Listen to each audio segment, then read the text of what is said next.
प्रभु की वाणी, फकीर की जवानी में आप सभी भाई बहनों का बहुत बहुत स्वागत है।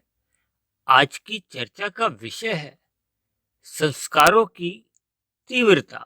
अक्सर इस बात का जिक्र पहले भी बार बार किया गया है कि 84 लाख योनियों में केवल और केवल मनुष्य योनि में ही किए गए कर्मों का फल मिलता है।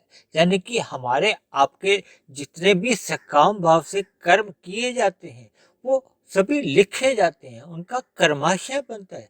और जिन जिन कर्मों का कर्माशय बनता है उनके तो संस्कार बनते ही हैं। हम मानसिक रूप से जितना भी चिंतन करते हैं उनके भी संस्कार बनते हैं।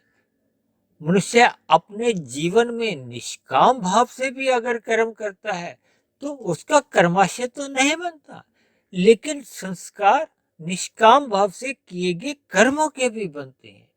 इसलिए मैं बार बार अपनी चर्चाओं में इस बात का जिक्र करता हूं कि कर्मों से भी अधिक महत्वपूर्ण हमारे आपके बने हुए संस्कार होते हैं।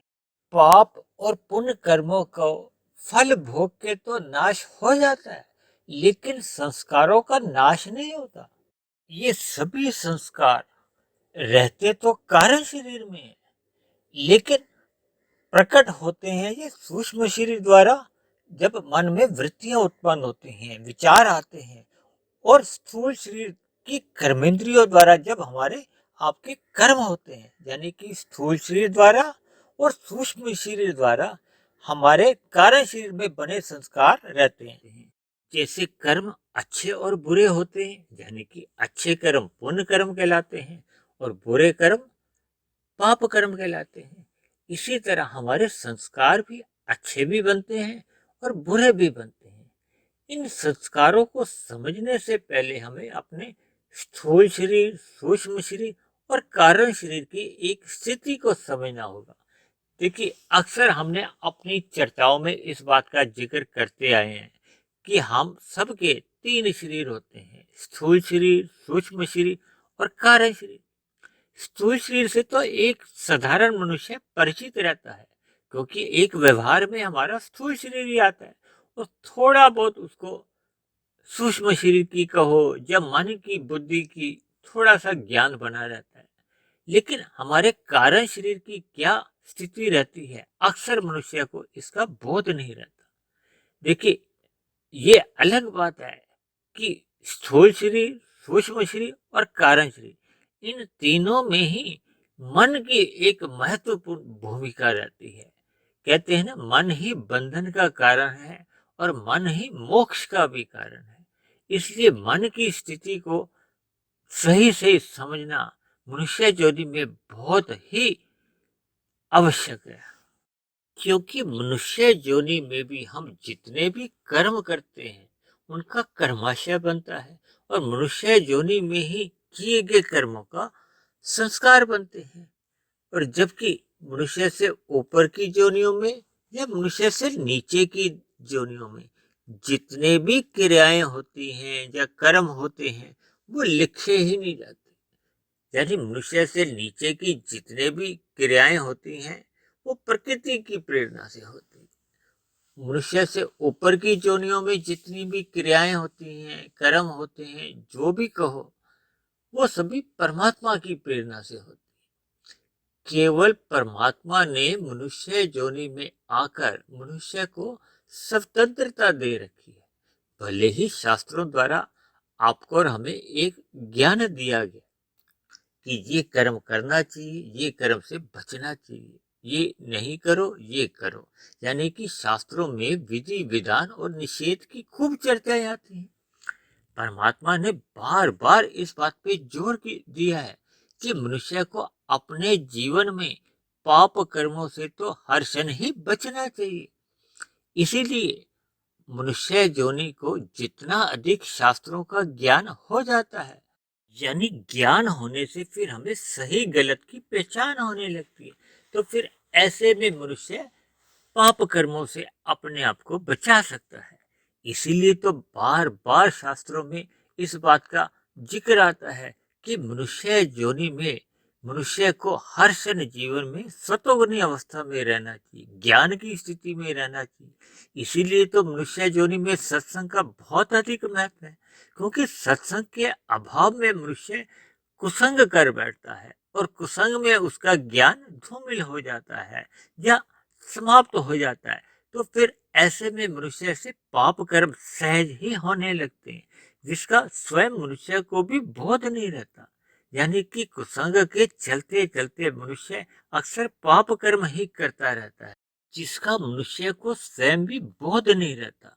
लेकिन परमात्मा के यहाँ या प्रकृति की व्यवस्था में तो हम जितने भी कर्म करते हैं, चाहे वो हमें बोध हो या नहीं हो, वो तो लिखे जाते हैं। तो एक समय सीमा के बाद उनका फल आना निश्चित रहता है। और इसी तरह जो हमारे संस्कार बनते जाते हैं, उन बने हुए संस्कारों से फिर हमारे मन में वृत्तियां उठती हैं। यानी कि हमारे मन में जैसी जैसी वृत्तियां उठती हैं, फिर वो मन की वृत्तियां ही हमारे स्थूल शरीर की जो एक कर्मेंद्रियां हैं, उन्हें कर्म करने की प्रेरणा देती हैं और कभी कभी उन कर्मों को करने को बाध्य भी कर देती हैं। वो सभी के जो स्थूल शरीर की 5 ज्ञानेंद्रियां हैं और 5 कर्मेंद्रियां हैं।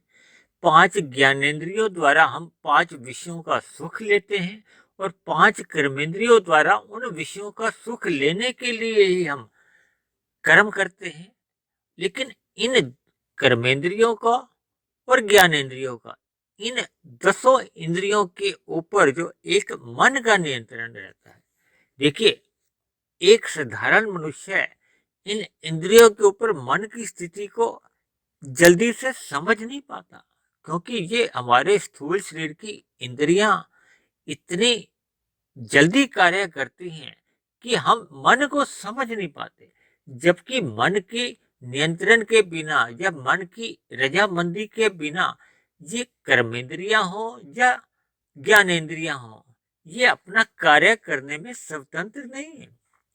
या दूसरे अर्थों में आप यूं भी समझ सकते हो कि कर्मेंद्रियां और ज्ञानेंद्रियों से 10 गुना अधिक महत्ता ये मन की है।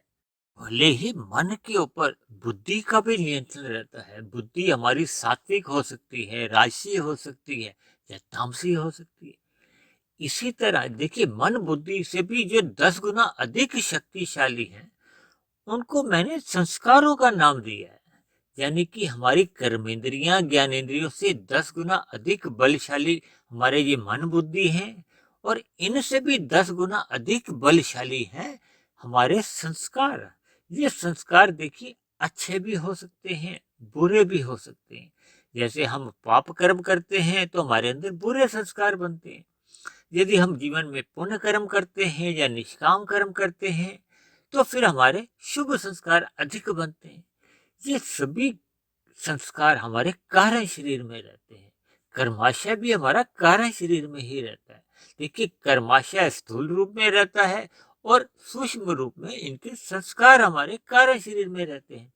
जबकि ये जो मन और बुद्धि है, ये हमारे सूक्ष्म शरीर के अंदर रहते हैं। और जबकि कर्मेंद्रियां और ज्ञानेंद्रियां, ये हमारे स्थूल शरीर की गोलकों के नाम है। यानी कि स्थूल शरीर, सूक्ष्म शरीर और कारण शरीर, इन तीनों की संरचना परमात्मा ने कहो या प्रकृति ने कुछ इस प्रकार से बनाई है कि हमें स्थूल शरीर से 10 गुना अधिक महत्ता सूक्ष्म शरीर को देनी चाहिए। सूक्ष्म शरीर से भी 10 गुना अधिक महत्ता हमें कारण शरीर को देनी चाहिए, यानी कि संस्कारों को देनी चाहिए। यानी हमें अपने जीवन में ऐसे पाप कर्मों से या ऐसे बुरे कार्यों से हर क्षण बचना चाहिए, ताकि हमारे अंदर बुरे संस्कार बनने ना पाए। क्योंकि बुरे संस्कार बनते तो बहुत जल्दी हैं, लेकिन इन्हें समाप्त करने में, यानी कि इन्हें दग्ध बीज करने के लिए जन्म भी छोटा पड़ जाता है। यानी मनुष्य अपने स्थूल शरीर के इंद्रिय तृप्ति के लिए या स्थूल शरीर के विषय भोगों के लिए जब पाप कर्मों में लिप्त हो जाता है, तो फिर उसका अंतःकरण यानी कि मन बुद्धि भी खराब हो जाते हैं, और इसी तरह उसका कर्माशय भी बिगड़ जाता है और उसके संस्कार भी बुरे बन जाते हैं। इस बात को आसानी से समझने के लिए आप अपने स्थूल शरीर को 1 मान सकते हो, सूक्ष्म शरीर को 10 और कारण शरीर को 100। यानी कि अगर मनुष्य अपने 1 रुपए की प्राप्ति के लिए 100 रुपए का नुकसान कर बैठता है और फिर भी अपने आप को बुद्धिमान कहलाता है, तो कितनी ही अचंभे की बात है। इसीलिए मैंने आज की चर्चा में संस्कारों की महत्ता बताने के लिए संस्कारों के साथ मैंने तीव्रता शब्द जोड़ा है, क्योंकि वो 100% महत्व रखते हैं, जबकि हमारा मन तो 10% महत्व रखता है। और हमारी जो स्थूल इंद्रियां यानी कि कर्मेंद्रियां को या ज्ञानेंद्रियां, वो तो 1% ही महत्व रखती है। इस बात को आप एक अलग उदाहरण से भी समझ सकते हैं। देखिए, 1 के ऊपर 10 संख्या होती है और 10 संख्या के ऊपर 100 संख्या का एक अधिकार रहता है। इसलिए मन की रजामंदी के बिना कर्मेंद्रियां या ज्ञानेंद्रियां स्वतंत्र रूप से अपना कार्य नहीं कर सकती। यदि मन उनको मना कर देता है या रोक सकता है, तो फिर ज्ञानेंद्रियां या कर्मेंद्रियां उस कर्म करने में समर्थ नहीं रहती। अब इस बात को आप एक दूसरे उदाहरण से भी समझ सकते हैं। देखिए, मन कर्मेंद्रियों द्वारा भी कर्म करवा सकता है और स्वयं मानसिक रूप से भी कर्म करने में स्वतंत्र है, क्योंकि मन की रजामंदी है। जबकि संस्कार जो कि 100 की स्थिति में है और 10 100 से ऊपर तो नहीं है, यानी कि 100 के अधीन है 10 नंबर। तो ऐसे में जब संस्कारों की तीव्रता को या वेग को या उसकी शक्ति को मन द्वारा रोका नहीं जा सकता, और फिर संस्कारों का मन के ऊपर भी अधिकार हो जाता है और कर्मेंद्रियां और ज्ञानेंद्रियों के ऊपर भी अधिकार संस्कारों का हो जाता है। इसीलिए आपने संसार में अक्सर ये देखने में आता है कि जिनके बुरे संस्कार बने होते हैं, ये जो कलयुग में आप बलात्कार वाले अपराध बढ़ते हुए देख रहे हैं, इसका मूलभूत कारण बने हुए जो बुरे संस्कार हैं, वो मन के ऊपर भी नियंत्रण कर लेते हैं, क्योंकि संस्कारों की स्थिति 100 की है और मन की स्थिति 10 की है और कर्मेंद्रियां और ज्ञानेंद्रियों की स्थिति तो मात्र 1 की है। तो फिर 1 पर या 10 पर 100 का ही अधिकार समझा जाता है या हो जाता है। अंकों से समझ लीजिए या शब्दों से। इसलिए मेरी आप सभी भाई बहनों से बार बार विनती है कि स्थूल शरीर के अल्प भोगों के लिए या विषय भोगों के कारण पाप कर्मों से आप अवश्य ही बचें, ताकि हमारे कारण शरीर में पाप कर्मों का कर्माशय भी ना बने और फलस्वरूप हमारे कारण शरीर में बुरे संस्कारों का जन्म नहीं हो। इसलिए जीवन में सदा सत्संग श्रद्धा पूर्वक करते रहिए, क्योंकि अक्सर देखा जाता है कि लोगों का सत्संग बेमन से होता है, जिसके फलस्वरूप मनुष्य के शुभ संस्कार कारण शरीर में बन नहीं पाते, जबकि बुरे संस्कार दिन प्रतिदिन ये बनते जा रहे हैं, क्योंकि बुरे काम करने में मन की रजामंदी होती है, क्योंकि समाज में डर होता है, सरकार का डर होता है, समाज का डर होता है, पकड़े जाने का डर होता है। इसलिए ऐसा देखा जाता है कि पाप कर्म करने में मनुष्य का मन 100% शामिल होता है।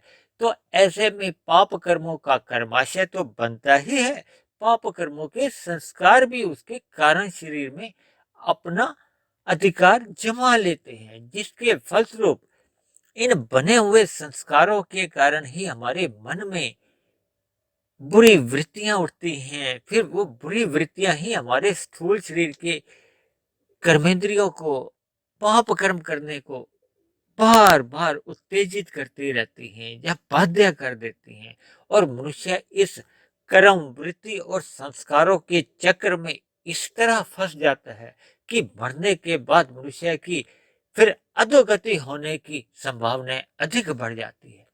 तो इसलिए मेरी आप सभी भाई बहनों से बार बार विनती है कि मिले हुए मनुष्य जीवन के अवसर को यूं मत गंवाइए, यानी कि इसे भोगों में मत लगाइए और मिले हुए जीवन में सतोगुण का अधिक से अधिक सक करते हुए सत्संग करते रहने का अपना स्वभाव बनाएं, ताकि हमारे कारण शरीर में शुभ संस्कार बनते जाएं और जो पहले के अशुभ संस्कार बन चुके हैं वो धीरे धीरे उनमें शिथिलता आती जाए और अंततः वो दग्ध बीज हो जाए, ताकि हमारा मिला हुआ जो जीवन है वो परमात्मा की प्रीति में लग जाए।